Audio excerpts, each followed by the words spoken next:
Good morning, afternoon, or evening, whichever applies to you. My name is Dr. Joshua John Curry. I am a licensed, board certified, doctoral level alcohol and drug counselor. I am the founder, president, and chief clinical director of multisystemic programming for Dr. Curry and Associates. Welcome to the second episode of the How to Place Active Addiction Behind You podcast. The title of this podcast mentioned placing active addiction behind you rather than defeating active addiction. I would like to remind you as the audience that I went in this direction because I wanted there to be an understanding of the actuality that sustained active recovery will more than likely be a lifelong journey rather than being something that has a finish line, such as the finish line associated with an event of track and field. From a terminological standpoint, I will predominantly address substance abuse during this episode. Despite that, I would like for you all, the audience, to understand that gambling related considerations, sexual related addiction concerns, digital addiction, and other addiction related complications are applicable with the subject matter of this presentation. Before I transition to the first subtopic, I would like to offer one pro-social coping skill anyone could utilize if and when they find themselves overwhelmed by a triggering antecedent and is potentially getting positioned to engage in substance abuse. Throughout my career, I have found myself asking people, how do you feel about ambient music? Reasoning behind why I venture into this direction when it comes to the recommendation of a coping or replacement skill is because I am utilizing what's referred to as a dialectical behavioral approach. My intentions are for us to get ourselves positioned to return to a state of calmness so we're not making irrational, emotionally induced decisions. Contemporary literature has supported that ambient music triggers a degree of relaxation, something of which could be advantageous if and when we become overwhelmed with chemical abuse related thoughts and feelings. This is something, and of course, this isn't as far as ambient music. Some people are at least okay with giving it a shot, and just like any other coping skill, some people may reject it, and this is why we must have an array of coping and replacement skills we can lean upon. Whenever I'm working with a client from a programmatic rehabilitative standpoint, and we're implementing treatment planning, I like to I like for us to put our heads together and at least identify a minimum of 30 coping and replacement skills that we can lean upon. Reasoning behind that is, let's just say hypothetically we're overwhelmed psychiatrically, we're going through some form of imbalancing or dysregulation or matters along those lines. So what if hypothetically we lean upon the first one? We go with journaling.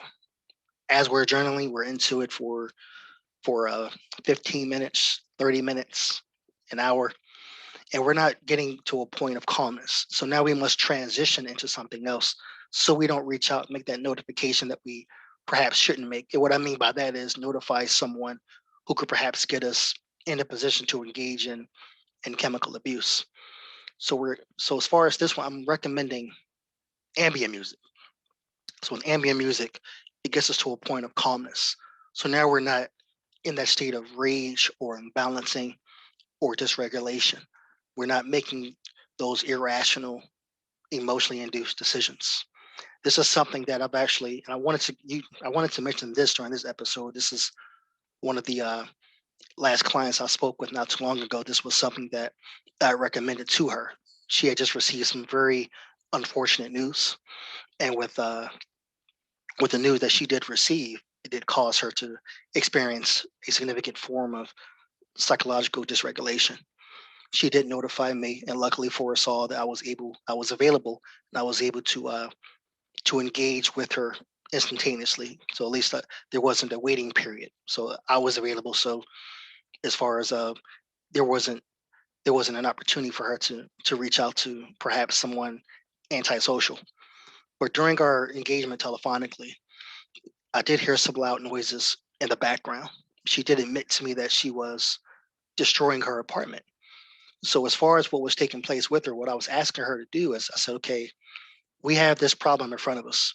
We have to get to a sense of calmness so we can put our heads together to address this matter that's causing you this form of emotional dysregulation.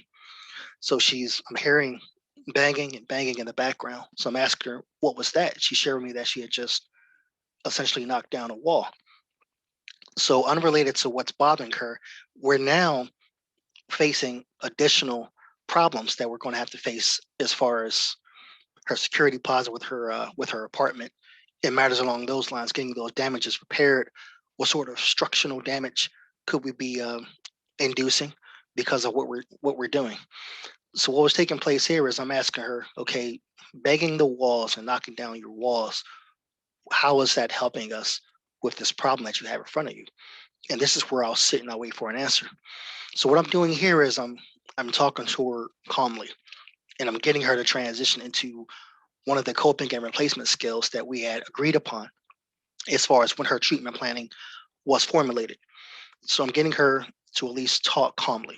She shared with me what was taking place. Unfortunately, what happened to her, it was very problematical, but it isn't something that's going to be life threatening. No one's life is ruined. No one's health is jeopardized. What happened to her, it was some form of victimization, but this is something that we can recover from. If we can just sit, we can just get ourselves back regulated, we can get ourselves calm, and then we can move forward. You have myself working with you. You have other resources out there. We can all come together, and we can help you get through this problematical challenge that you're currently facing. But as far as being irrational, being irate, and she does, unfortunately, she does endorse various forms of co-occurring substance abuse and mental health considerations. So as far as that particular form of outbursts and her response to the situation, that is something that's applicable to at least two of her mental health disorder diagnoses. And I do have an understanding of that. I like to make certain that the client recognize that I have wholehearted awareness of your diagnoses. I know how to address this particular diagnosis. I at least have an understanding of various interventions that I could utilize. And in this case, I wanted to lean upon individual psychology to help her get to a point in which we can at least recognize this particular coping and replacement skill as far as the ambient music. So what took place there is I asked her to turn on the ambient music in the background just to get a sense of calmness. And it didn't take very long. Within a few minutes, I wasn't counting. I was more so concerned about her dysregulation that she was experiencing. So at least in this sense, I noticed that she was gradually getting to a point of calmness. And we had agreed upon, we worked together collaboratively. We came up with a game plan that she was able to at least agree to move forward with implementing, so she can get a retribution as far as the victimization that she did experience. And she did report to me that this was something that was very advantageous to her.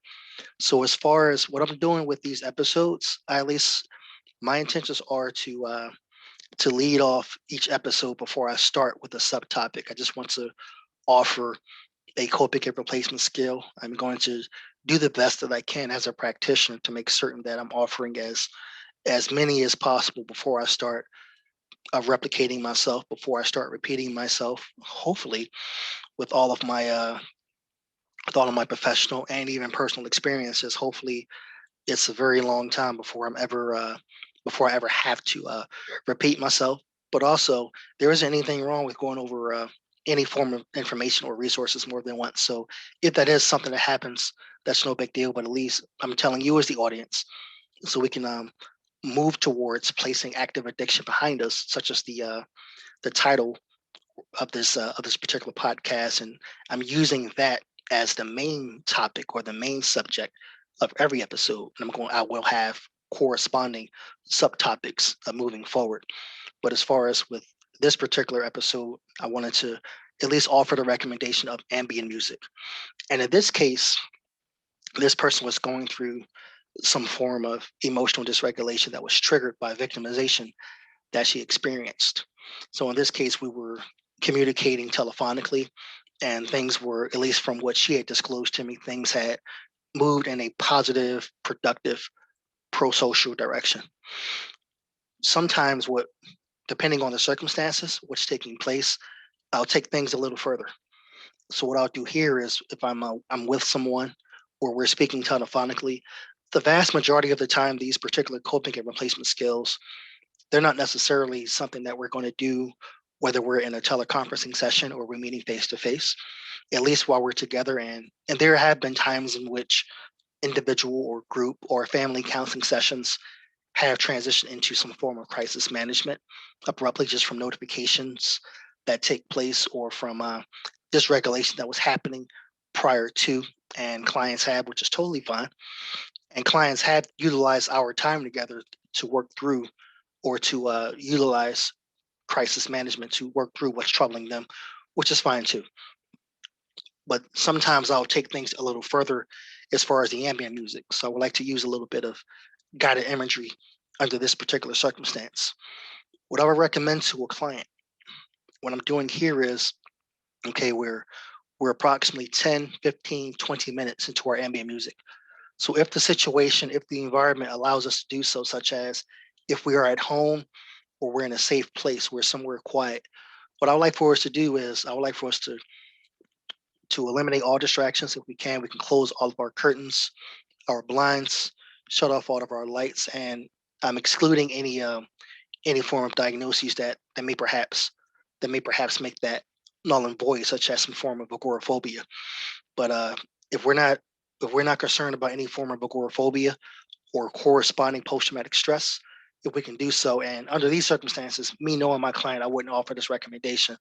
But again, I'm just mentioning this as a general coping skill that perhaps we could utilize to help us move further away from active addiction, help us implement something that we can use ourselves. We can lean upon ourselves rather than making that antisocial notification, such as reaching out to a drug dealer or getting ourselves positioned to get our hands on some form of licit or illicit chemical to involve ourselves with substance abuse. Now, returning back to taking things further as far as ambient music, get ourselves in a position where we're totally concentrated, we're not distracted.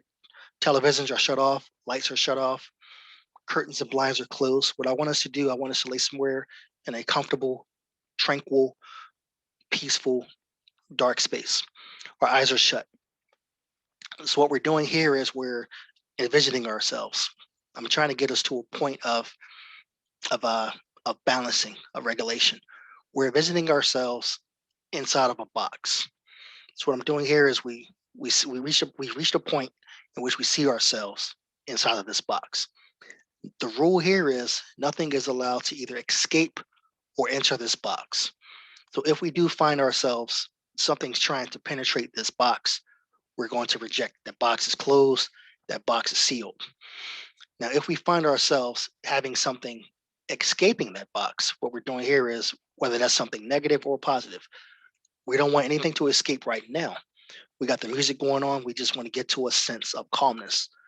Reasoning behind why I don't want anything to escape that box from a recommendation standpoint, because we're not ready yet to deal with that. We're still going through dysregulation. We're still experiencing imbalancing from a mental standpoint, from an emotional standpoint. I don't want us to deal with anything yet. That's why I don't want that nothing to escape the box until we've reached a point of regulation. So now we're not making those irrational, emotionally induced decisions. So once we reach that point, whether it takes one song or whether it takes an entire album, whichever is applicable, let's just make certain that we've reached a point in which we're at a we're at a we become positioned to be balanced, where we can handle whatever is troubling us from a rational standpoint. We're not making those emotionally induced decisions. So now we can at least persist forward. We've now become calm. Okay, so what do I do now? Of whom do I have to reach out to? What resources do I have? It matters along those lines. So once we reach that particular point, now we're able to allow things to penetrate that box. Now we're able to allow things to leave the box. We can reopen those curtains. We can reopen those blinds. We can turn on the lights if needed. We can turn our televisions back on.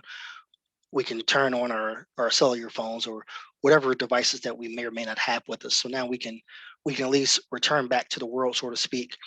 Now I'm calm. I have an actual game plan in place because I've thought about all of this while that music was playing in the background. So I'm not going to go out and do something irrational. There was a point in which I was working with a client not too long ago. She had reached out to me and she had shared with me that she had intentions on doing something very violent. And under these circumstances, regardless of if you feel as though someone is serious under those circumstances, as a professional, as a practitioner, I wanted to take her wholeheartedly serious. So everything that she was sharing with me, what I did here was I took her very seriously. So what I'm doing here, I did offer the recommendation of ambient music. At the time, I do know that she was very upset. And working with this client for roughly 4 years, I understand that when she is upset, she may or may not say certain things that she perhaps doesn't mean, such as in this case, I was making some clinical recommendations as far as coping and replacement skills. And with her being at a point where she was, as far as the level of verbal aggressiveness that she was illustrating, I understood that she perhaps could have rejected things. But also, I knew that she called me for a reason. Her working with me, she knew my approach. She knew what I was going to recommend. So there were certain things, perhaps, whether it was she was looking for something clinical or she just wanted someone to lean upon, and she didn't mean the things that she did say as far as the violence that she had mentioned that she was going to perpetrate. So what I did there is she did initially shut down the ambient music. So what I did there was I left that alone there as far as the coping mechanism that I recommended. I leaned upon some cognitive behavioral therapy. So we had discussed if she does perpetrate this violence, we had discussed the possible outcomes. This is where I implemented the criminal justice system. Now we're talking about criminal reprimanding, which more than likely could result in incarceration. So as she's sharing that, she doesn't care about that. She's been in that environment before. She's very comfortable there. And I said, and that may be true. Perhaps you are able to make those physiological adaptations to survive psychologically in a correctional environment. Now, what about your children? You have very young, very intellectually sound, extremely talented, extremely funny children whom I've been privileged to have met. They've been around on a couple of times during family counseling sessions. So I said, what about your daughter? What about your two sons? How are they going to deal with you? Because with my knowledge of the criminal justice system, based off of what she said she was going to do, living and working in the state of Pennsylvania, I was just, of course, hypothesizing. I am not a criminal court judge, but I said, based off of what you had just said, you were probably going to receive and also we're factoring in your history and the severity of the circumstances. So you're probably looking at least 24 years in state prison. Your children will still be relatively young as far as young adults, but they're going to live roughly 24 years without you in their lives from a physical standpoint, from a day-to-day standpoint. So as far as mentioning her children, I know she is a very loving mother. I know she loves her children very immensely, unconditionally. So now we reached that point in which I was able to lean upon ambient music. Now at this point, we've been engaging in dialogue for an extremely long time. So she had already gotten herself inside of her automobile. So I would like for us to be in a position in which we're sitting or we're not distracted by the nuances of traveling on an interstate or any busy road for that matter, particularly during a busy time of the day during rush hour. So even though she was in her automobile, that's not my ideal recommendation. I would like for us in a perfect scenario, I would like for us to be at home in our beds, but that's totally fine too. She was in her automobile. I'd asked for her to turn on some music. She was able to do so. There was a radio station that she was extremely familiar with, very soft music. She did share with me that that particular radio station plays ambient music 24 hours a day, 7 days a week. So she knew exactly where I was getting at. And she had shared with me that this was mentioned as far as her collaboratively agreeing upon the utilization of coping and replacement skills and adding that to treatment planning and subsequently updating that as far as treatment planning updates whenever that became applicable. She had shared with me that between our individual and group and family counseling sessions, she took the liberty upon herself and she was very proactive with identifying a radio station that she could find. She spoke with me about in times in which she becomes emotionally dysregulated or psychiatrically imbalanced, she would like to at least hop inside of her automobile by herself and just go for a drive to get herself calm. And she has spoken to me about when we made mentioning of ambient music being one of an array of coping and replacement skills that we could utilize. She had shared with me that she had found this particular radio station and that was something that she's been using since this was initially mentioned to her during that individual counseling session in which we took a few minutes to update treatment planning. So that's just one pro-social coping slash replacement skill I wanted to offer you all as the audience. Perhaps it may be something that's somewhat advantageous, slightly advantageous, or perhaps not advantageous. Of course, everyone's different. Circumstances vary. Diagnoses, chemical modifications from a neurocognitive standpoint, we're all very distinguishing as far as where we're at with moving away from active addiction. But that's why it's very important for us to at least identify an array of positive coping and replacement skills we could utilize just in case one perhaps isn't working, depending upon what's going on with us during that particular time. So I at least want us to have an array of positive coping and replacement skills we could use, just under the circumstances one perhaps isn't working. So we can at least move towards the implementation or utilization of another. So this, like I mentioned moments ago, I do have intentions on at least making recommendations as far as positive or pro-social coping and replacement skills. So as far as that, this is where I would like to transition into the first subtopic, which is reaching and sustaining a heightened level of honesty about the unmanageability associated with active addiction. Now, the topic, the main topic or the title of this podcast is how to place active addiction behind you. Now, as we're moving away from active addiction and we're talking about progression towards sustained active recovery, personally and professionally, I've found that is extremely instrumental for us to maintain wholehearted honesty about the manner in which our lives became unmanageable because of chemical abuse, whether experimentation or recreational, is extremely important, particularly as we progress through the theoretical stages of change. As we accumulate more sobriety, as we become more successful as far as sustained active recovery, it's very important for us to not disregard the severity in which chemical abuse or active addiction had made our lives from an unmanageability perspective. I would like to at least offer the recommendation. I don't want to tell us to do anything. I just like to offer recommendations and work collaboratively. At least as of now, I'm not speaking with anyone lives, but I'm addressing this as though this is an individual counseling session, or I'm facilitating some sort of workshop or psychoeducational group, or perhaps even some sort of family dynamics. What I'm doing here is, let's not ignore it. Speaking of family estrangement is something that's that is very synonymous with active addiction. So now we've moved forward. We've gotten child protective services out of our lives. We have our children back. We have all of our children under one roof. Things are going very well with our significant other.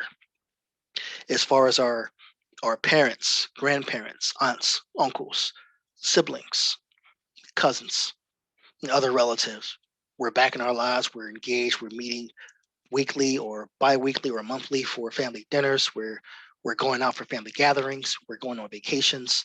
We're spending holidays together. All of these things that perhaps were not taking place because of active addiction, because of the manner in which, even though it's just us, we're involved with chemical abuse. We're the ones struggling with active addiction directly. I want us to remain mindful that those who love us unconditionally, they're struggling too. Whenever we're gone for days or weeks at a time, our loved ones are going through psychological distress as well. They're tossing and turning at night. They're developing health-related issues because they're going through malnutrition, sleep deprivation, things along those lines. They're becoming perhaps verbally or even physically aggressive towards others out of concern for you.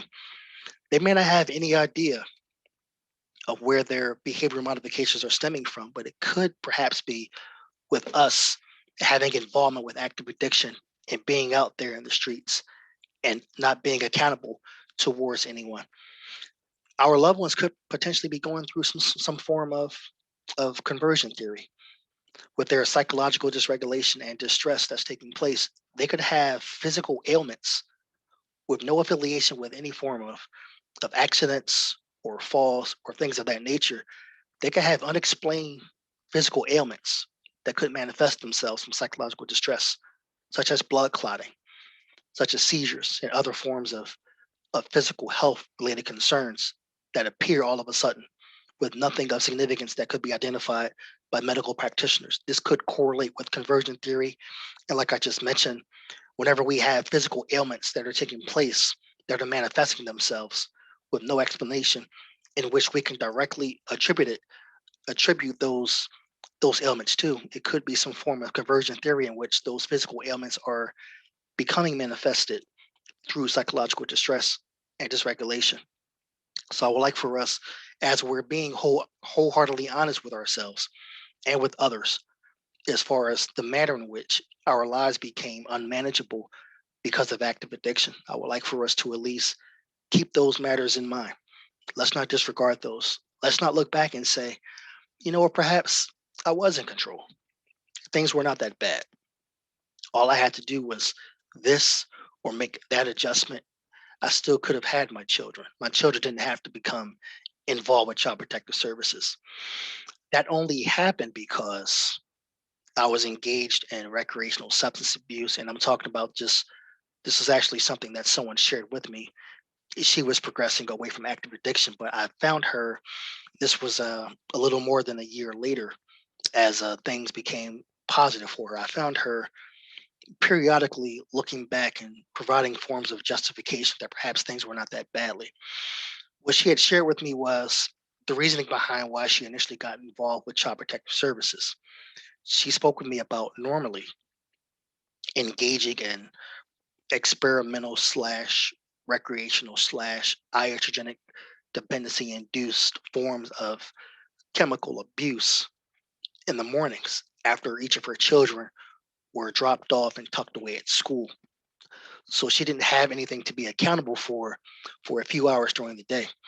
She spoke with me about there were some financial considerations on this particular day in which her children were left at school. She shared with me that what happened here was she was involved with substance abuse later in the day. During this particular time, she spoke with me about getting some chemicals that were not what she agreed upon.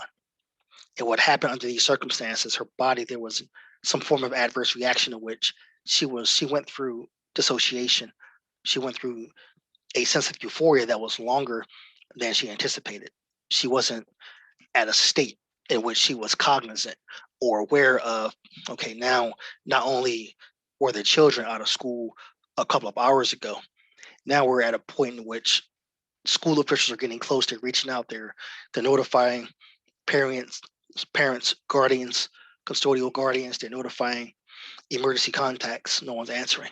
So after we hit that time, whether it's 6 o'clock p.m., 6:30 p.m., 7 o'clock p.m., whichever is applicable to the appropriate school or the school district, or from a geographical jurisdictional standpoint, now school representatives, they've exhausted all means, and these children are at school, and everyone else is gone, and no one can be notified to at least say, okay, I'm going through this emergency.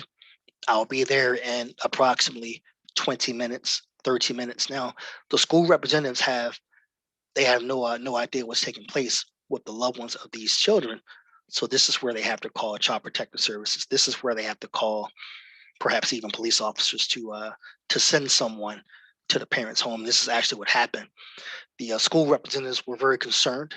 It was very late in the evening, according to the what was disclosed by this client during this particular time. She made mentioning of it being approaching 7 o'clock p.m. And she blamed everything, even though things were fine. Her family had got back to a sense of normalcy. and she was doing very well programmatically. But this came up during one of our individual counseling sessions. And reasoning behind why this came up was I was utilizing this time to, as a reminder perspective, from a conditioning standpoint, I just want to make certain that we're not disregarding what took place just in case we have a bad day, which we are prone to have as human beings. She had shared with me that all of that happened because she had decided to engage in chemical abuse later in the day, much later in the day, because she was not able to obtain the financial support needed to have an involvement with substance abuse that day. And with that happening, and with the chemical modifications, or with her abusing chemicals that she was unfamiliar with, or whatever took place, that euphoric sensation lasted an extremely long time, and she wasn't able to make arrangements for her children to be picked up. So what happened there was school officials were a little bit concerned because this was not like her. Even though she was struggling with active addiction, she was at least able to make arrangements to make certain that that attention was not drawn upon herself or her family, such as leaving her children at school. Local law enforcement, they were just called to her home just to do a welfare check. And when law enforcement got to her home, whatever the circumstances happened there, law enforcement did enter the premises, and they found this woman in an inebriated state. There was drug paraphernalia throughout the home. So of course, at the same time, the school also called Child Protective Services, and I was informed that this merely happened not to get mother in trouble. This merely happened because the school representatives that were remaining with the children, they were just ready to go home, and they just needed the children to be safe and transported somewhere so they could be subsequently picked up. But because of what took place, Child Protective Services, there was communication between them, of course, and with law enforcement. So this is how that particular case with that family had started. And this did unfortunately last roughly 2 years.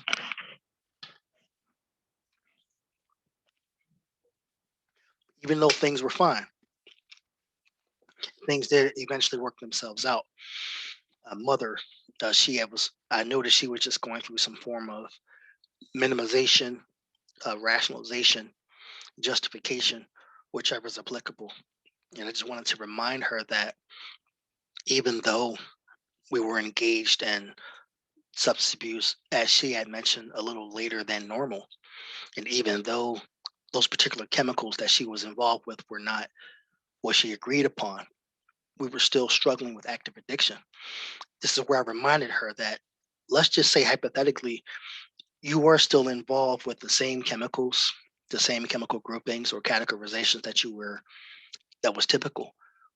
Are we aware of the actual dosage? What if some of those vital organs were starting to shut down? So either way, something along these lines could have happened. So what I was doing with her, I just wanted to make certain that we were not minimizing in any manner. We were not justifying in any manner.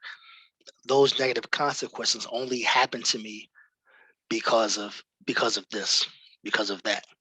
And I want to say, okay, even though that perhaps there could be some validity or accuracy along those lines, but could we look back and say some form of reprimanding could have eventually presented itself, perhaps in a different form, but in some way, either yourself or your children or your entire family, perhaps, could have gone through some form of suffering because of active addiction. And this is where we returned to a space in which now we're talking about how others were suffering, how others were called upon to help, whether that was with babysitting when she was physically unable to tend to her children, whether it was her borrowing money from loved ones and them not having an understanding of enablement. Of course, loved ones, and I've discussed this with them, and it can be very tough sometimes during individual, group, or family counseling sessions, particularly family counseling sessions. I do have quite a few credentials. I am very proud to say that I am a board certified family recovery specialist, and I lean upon that particular credential and what was studied and the preparations I made to obtain that credential and be awarded it by the state of Pennsylvania. I lean upon that a lot. I'm very proud to say that I am a board certified family recovery specialist in addition to the other educational or academic and professional achievements that I've been fortunate enough to obtain throughout my career. There were times in which when I learned that loved ones were, and of course they were not intentionally supporting active addiction. Loved ones they were admitting, they were disclosing that yes, we will let her borrow X amount of dollars here and there. We would, and this relative said they do the same thing. That relative said they do the same thing. So I will ask the loved ones. We've mentioned the term borrowing. Borrowing means that eventually there's a plan in place for us to get what we lent out. We're going to get that back. So with her struggling with active addiction, with her being unemployed, with her not having a tangible source of income, when are we expecting to get that money back? And so, of course, that's that form of questioning. It's rhetorical because the answer is that that money is not coming back. At least during active addiction, that money is not coming back anytime soon.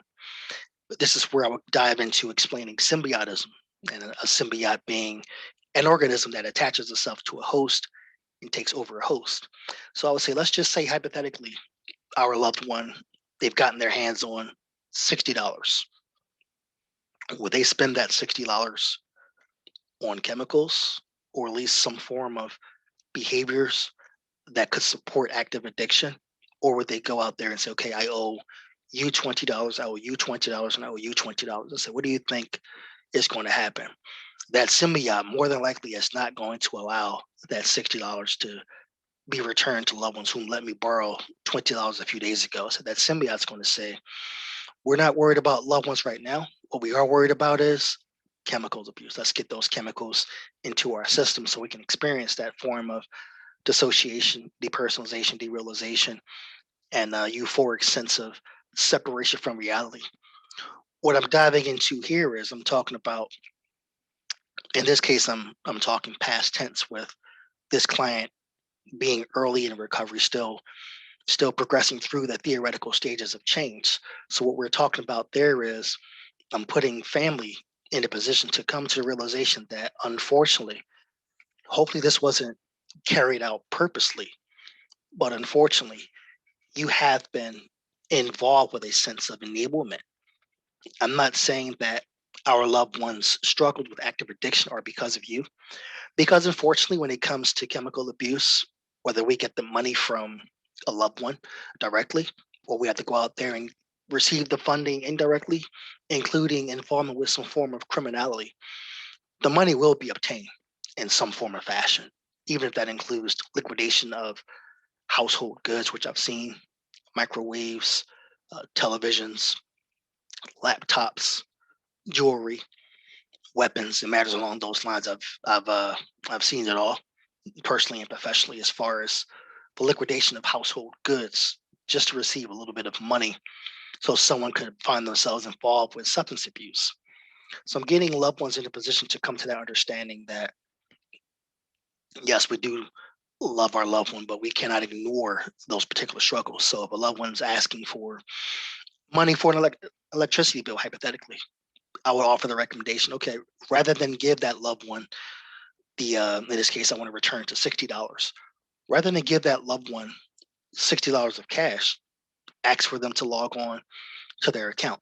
Because nowadays, with such advanced technology, we're in a position we can just log on from any form of mobile device or things along those lines. We can log on and pay the bill directly there. So we don't have to worry about that $60. And loved ones, I can say we could find ourselves unintentionally ignoring the realization that this person requested $60 for an electricity bill or some other bill. We could find ourselves ignoring because we don't want to believe, because this loved one perhaps was very successful academically one point in time. This person had a very prominent athletic career. This person could have been one of the pillars of the family, one of the leaders of the family. And now all of a sudden matters took place. And this is actually where I'm going to transition into my next subtopic here shortly. Something took place, and now boom, we're now in full-blown active addiction, whether it's opioids, hallucinogens, alcohol, amphetamines, barbiturates. Now we're in full-blown active addiction. And also with me mentioning those few chemical categorizations, this full-blown active addiction could cross into more than one chemical categorization. And it is not uncommon for people battling active addiction to find themselves struggling with the abuse and recovery from not just more than one chemical, but potentially even more than one chemical across more than one chemical grouping. Like I just mentioned, not just an opioid, but opioids, not just an amphetamine, but amphetamines. So we could be struggling with the abuse of opioids and amphetamines with various applicable chemicals within those chemical groupings that we're working towards progressing away from. And this is reasoning behind why, from a rehabilitative programmatic perspective, as we're addressing treatment planning, this is why I'm very adamant about adding cross addiction related matters and considerations into treatment planning. I utilize psychoeducation to explain to clients why this is very instrumental. And I've not had anyone during my career have anyone say they don't want to add that there, but particularly as it's explained to them what cross addiction is and how we, of course, we want to celebrate any form of sobriety.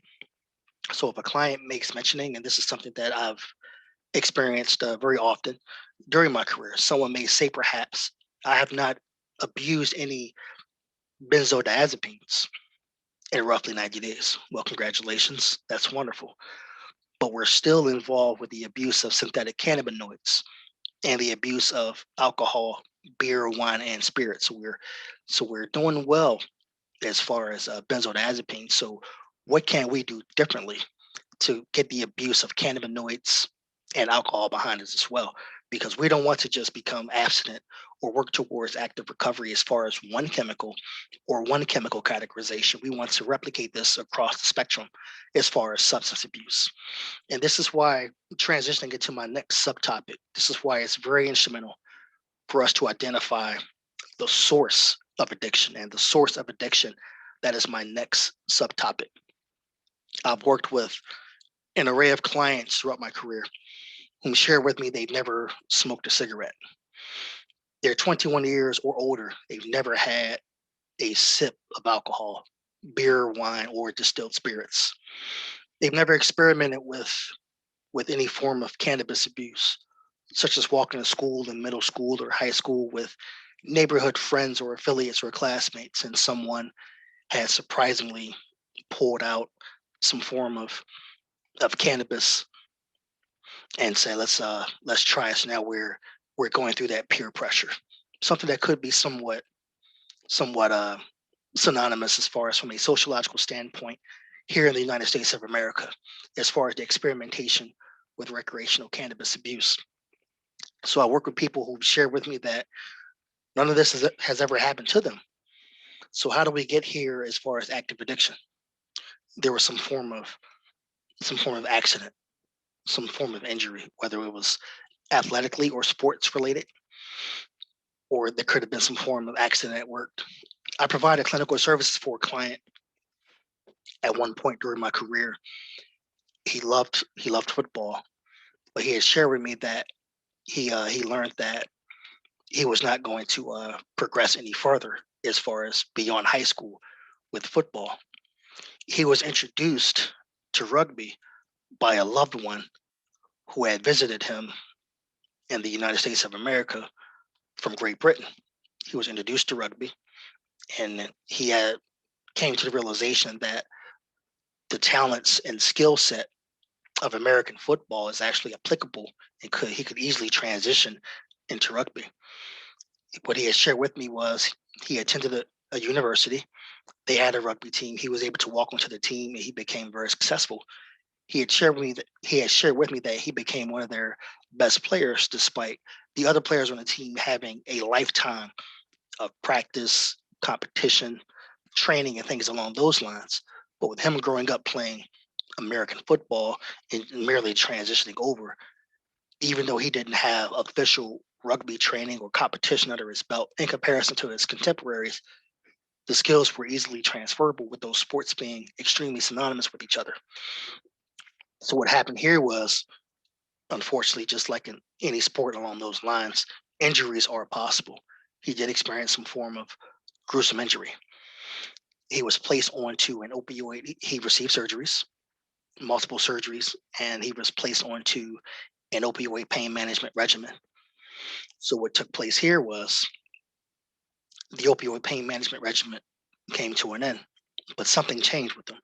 He had wholeheartedly healed from his injury. He worked with a physiologist, and as far as his injuries and rehabilitation, he was fine physically. But what wasn't discussed with him, what he didn't understand was something changed from a physiological standpoint. His body developed iatrogenic dependence upon opioids. So that medication was no longer being applied to him. He was wondering, he had no idea he was going through opioid related withdrawal symptomatology. So what was happening with him, he had shared his concerns with people, and the recommendation were made rather than reaching out to some form of medical practitioner or rehabilitative treatment, he was introduced to illicit opioids. And he found that he was able, with the abuse of these illicit opioids, he had found that he was able to return to a sense of what he felt as though was regulation. He was returned to a sense of balancing because those withdrawal syndromes were no longer presenting themselves or overwhelming him.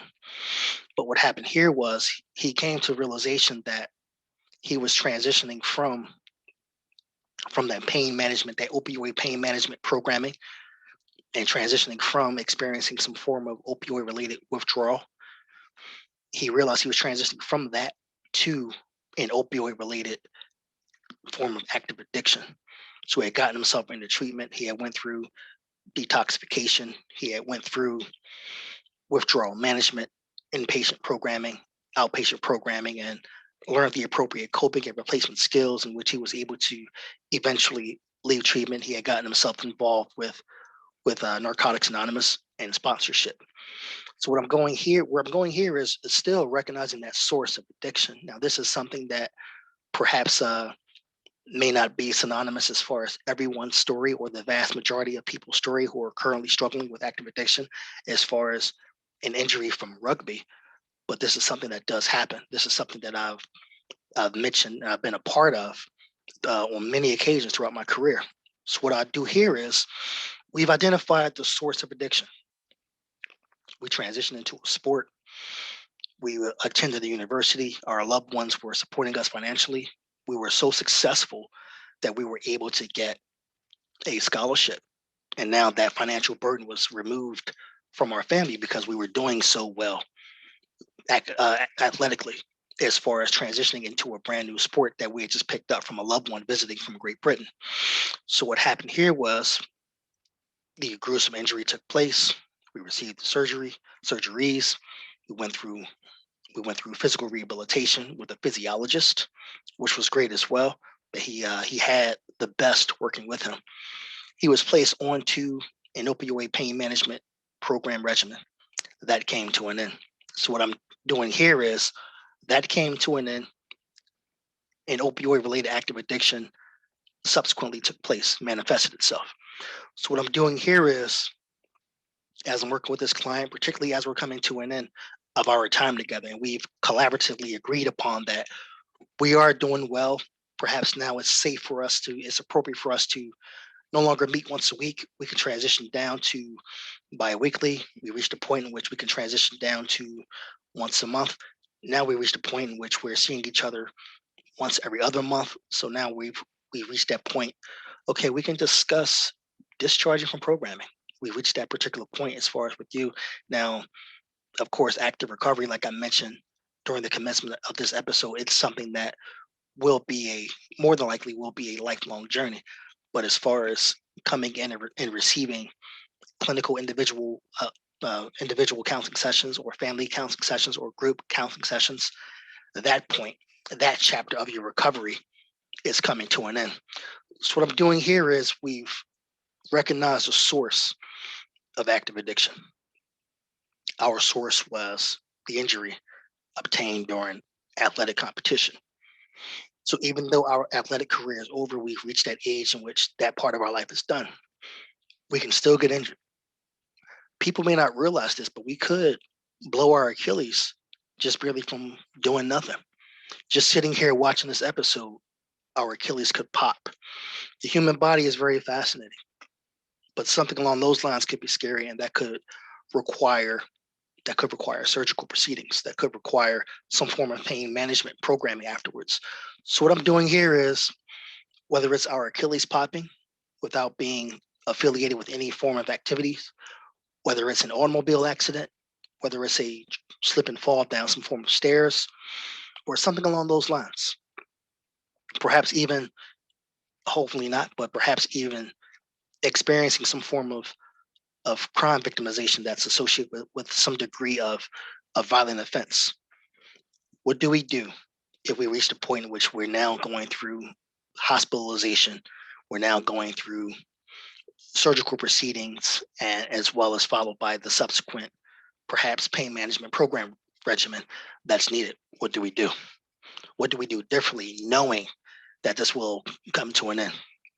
So this is where I'll offer recommendations, but I'll ask that question to a client to see if this is something that you've, at least, and I've offered this to my peers in the field, just making certain that we're understanding the human mind from a psychological standpoint and being proactive with anything that could possibly happen.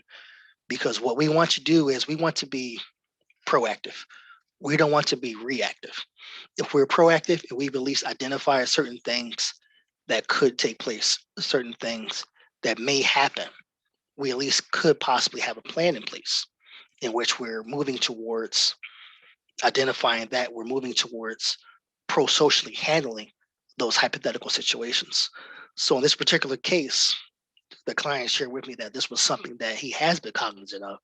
And he made mentioning that he wasn't certain if I was doing this on purpose, but he made mentioning of, during our time together over the span of treatment, he had shared with me that there were times in which I did bring up these particular matters from a hypothetical situation. And he'd already gotten himself prepared for that.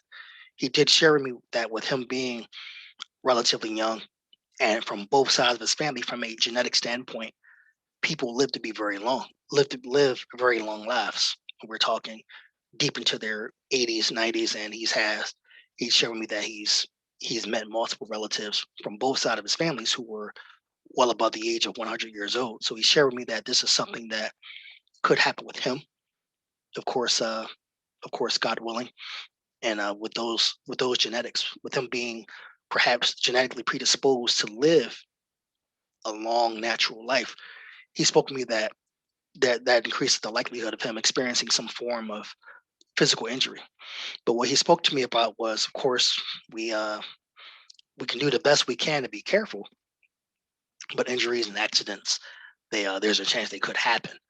Or even mentioning like he was also aware of how the body part, like the Achilles could rupture for no particular reason. You don't have to be doing anything tremendously physical for that rupture to take place. So what he talked to me about was, of course, he's going to be, of course, go through the hospitalization, take all of the recommended medical recommendations along those lines, and go through surgical proceedings. But he had shared with me when he reached the point of working with a physiologist or a physical therapist, whichever is applicable, if and when that happens, he had shared with me that at the onset, upon hospitalization, hypothetically, he was going to speak about his history of active addiction, and if the medical practitioners could recommend or implement some form of non-narcotics, or utilize the least invasive procedure that's appropriate as far as his injury. And he has spoke with me as he's going through these referrals and going from hospitalization, going through surgery, working with a physiologist, working with a pain management facility. He had shared with me that his intentions are to make certain that everyone has a wholehearted understanding of his history of active addiction. And he wants to make certain that if there is an option from a non-narcotic standpoint, that's what he would like to go with. And he did share with me that he made the mistake of not working collaboratively with medical recommendations. He shared with me that he was either asked or told, and he just went with whatever was recommended to him, rather than slowing down, perhaps doing research, if he had time to do so. But he shared with me that those were some of the things he would do differently if that particular circumstance were to take place. So under those conditions, regardless of what happened from a professional to client as far as what took place with us falling into active addiction, I want to make certain that that respective source of addiction is something that we are cognizant of. And if that were to replicate itself, if that source were to come back around, what are we going to do differently? Another example I would like to give, and I mentioned on the first episode that these examples, regardless of how extreme they could be, regardless of how low the probability may be, perhaps as far as your dynamic, as far as what's taking place with you from a sociological, socioeconomical standpoint, there is still a possibility.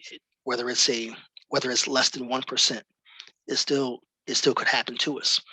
Another example, this is something that perhaps could be slightly more applicable to us who struggle with active addiction. We're dating someone, we're involved with a significant other, and we have this visualization of how things could be. But this person involved with active addiction, and this person is pushing it onto us. The reason why I wanted to go this route, I uh, I was recently introduced to someone, and what I like to do from professional standpoint, what I like to do as far as working with someone, I like to identify, okay, what happened, because this wasn't something that we've had planned for ourselves as far as active addiction. What took place? She shared with me that there was a period in her life in which she had met the father of her first child, and she spoke with me about she was wholeheartedly convinced that she was going to spend the remainder of her life with this gentleman. And she also spoke with me about there were times during her childhood in which she was a cigarette smoker, and she did engage with recreational experimentation with cannabis abuse. But as far as any other chemicals, and of course, I never want to minimize any chemical to say one is worse or not as concerning as the other. I treat them all proportionally, and even this isn't applicable with this episode. I implement tobacco use disorders as far as diagnoses, whether that be primary, secondary, tertiary, supplementary, as far as treatment planning.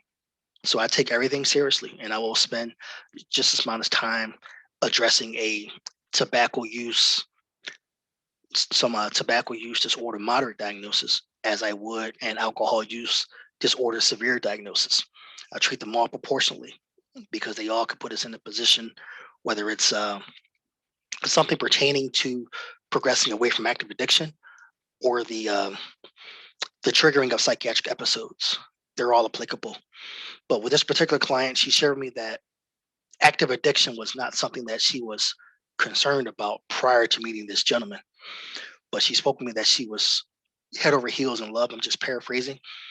She was blessed to welcome a terrific, intelligent, a handsome baby boy into the world, and she wanted to keep this man around.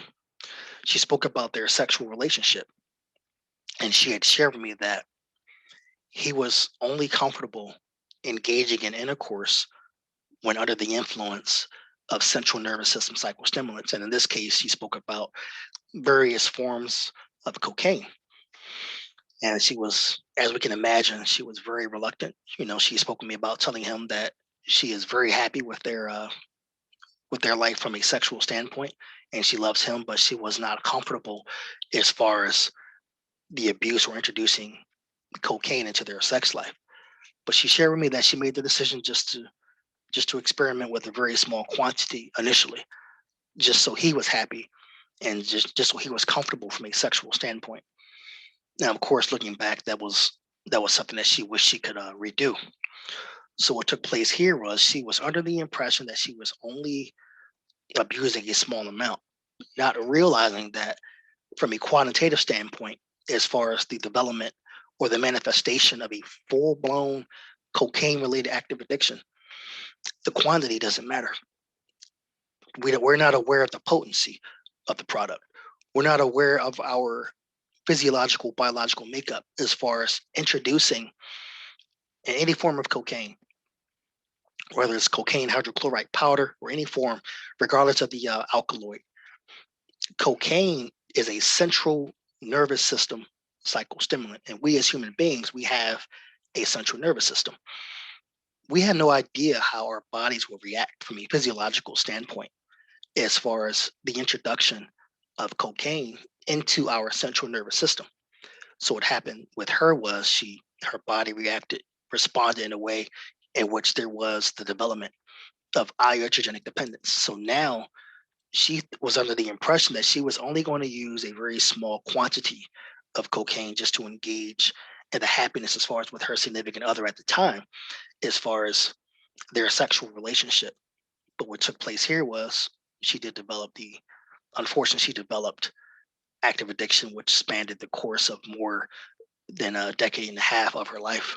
And this is something that she has an understanding of, she will struggle with for the remainder of her life. She shared with me about vivid dreams and perhaps even nightmares about cocaine abuse, despite the amount of sobriety and the wonderful work she's done as far as progressing towards sustained active recovery. She shared with me that she will have these dreams or these nightmares, whichever is applicable, and she will wake up feeling as though she was under the influence of cocaine. She said it would be that powerful as far as those particular dreams. And this hasn't been anything that she's experimented with or engaged in as far as going on 3 years now.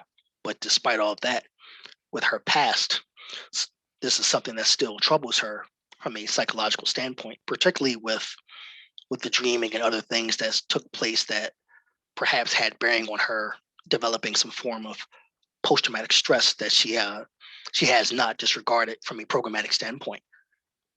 So what happens here is I'll ask her, okay, are we dating now? If the answer is no, what do we do? Or any client for that matter, what do we do if and when we meet this person, another person, if things are going great? So then we discover this particular side of this person. This person has these issues. Or if the person, or I'll ask the person, okay, are we dating now? And the person says yes. Same thing applies. What do we do if the ideas are tossed around as far as let's introduce, perhaps not to the extreme of introducing this to anything sexually, but how about let's just go to a gathering and there's going to be this chemical there, there's going to be that chemical there. Let's just go there and have some fun. We don't have to worry about it. It's hypothetically, it's a Friday evening. The kids are with their grandparents. It's just you and I. We have no work. We have no responsibilities. What do we do if this is offered to you? And she had shared with me that she is going to do. She will not dive into a relationship without getting to know a person on that level. And of course, as far as someone having issues with chemical abuse or active addiction, she spoke to me about her being extremely confident that this would be something that she could easily identify. But if she is, so this is where what I would do here is okay, people are pretty good at being clandestine. Someone could show you this side of them while keeping this side very discreet. This side, the antisocial side of them, this could be something that you may not be introduced to as far as 1 year, 3 years, 5 years, 10 years, a couple of children, a mortgage, uh, a dog, and a marriage in. As far as this particular side, the side that we've hidden from you, because I only wanted just you to see this side of me. This side can come where, like I mentioned, where a mortgage, a few children, a marriage, and a dog in. So now we presented this side. It may not be. So what I'm doing here is using these visual aids. When we're a mortgage in, a couple of children, a dog, a couple of cars, our lives essentially have intertwined. So as far as just dating someone casually, it may be a little bit more challenging just to grab our things and walk away.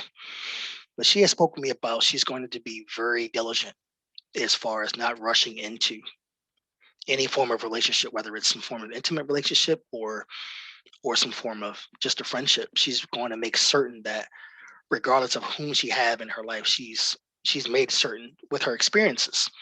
She's made certain that she's very careful and she does understand psychology. She does understand that people may or may not present in a particular way that is not conducive with whom they actually are. But she did express that because of what happened to her, because of all of those negative experiences that she endured during her struggle with active addiction, she did share with me that, and of course, I like to take things to the extreme. Like I mentioned, the person only showing you this for a decade plus, but they have this side that they're hiding from you. She shared with me that, yes, that could be true, but those signs are still there. So what she's going to do, she's not going to ignore any signs. She spoke about, without being paranoid, what she's going to do there is just be very investigative and be as empathetic and supportive and understanding as she can be. And she did mention to me that during that relationship that I spoke of, she did share with me that there were pretty obvious signs there, but she intentionally wanted to ignore those signs because she was very madly in love with this gentleman and felt as though that there was going to be a life with him. But look what that led to, as far as him essentially introducing her to substance abuse.